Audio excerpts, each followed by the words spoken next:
L'activité économique doit intégrer de nouvelles exigences, le développement durable et les risques du changement climatique. Le préfet et le président de région réfléchissent à un schéma régional climat, air, énergie. Les travaux sont en cours. Le texte final devrait être adopté avant la fin de l'année. Alexandre Rosga, Éric Boutin.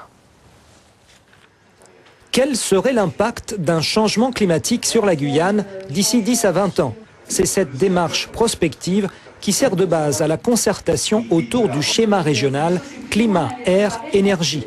Prévoir pour anticiper les besoins et les adaptations, des scénarios difficiles à bâtir face à l'absence de données scientifiques. Vous en êtes d'accord comme un nota qu'il y avait une absence d'expertise? Nous n'avons pas encore de données complètes. Il y a des idées, il y a des tendances, il y a des observations qui ont été faites, mais il n'y a pas d'études complètes. Nous allons travailler avec le BRGM justement à pouvoir affiner ces données-là, rassembler toute la connaissance des chercheurs pour pouvoir poser sur la table une vision claire sur le territoire. Pas de données précises, mais des tendances. La température de l'air et de l'eau plus élevée, selon Météo France, et sans doute une augmentation du niveau de la mer. Des changements annoncés à prendre en compte dans l'aménagement du territoire. Et je reprends l'exemple, le nouveau pont sur la Cayenne.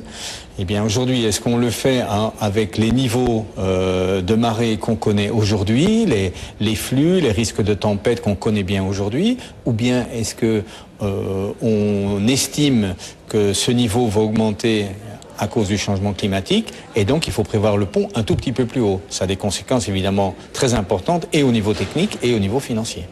Autre sujet, face au changement de climat, quelles énergies renouvelables?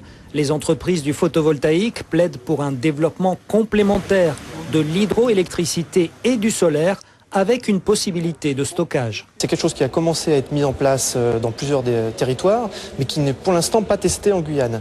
Donc c'est quelque chose que nous demandons expressément donc, comme vraiment une innovation qui doit être mise en place. Trouver les moyens de stocker cette énergie pour que le solaire ne soit plus une énergie aléatoire, mais une énergie de base qui ne soit pas dépendante des nuages donc qui arrivent et qui fournissent en permanence de l'électricité.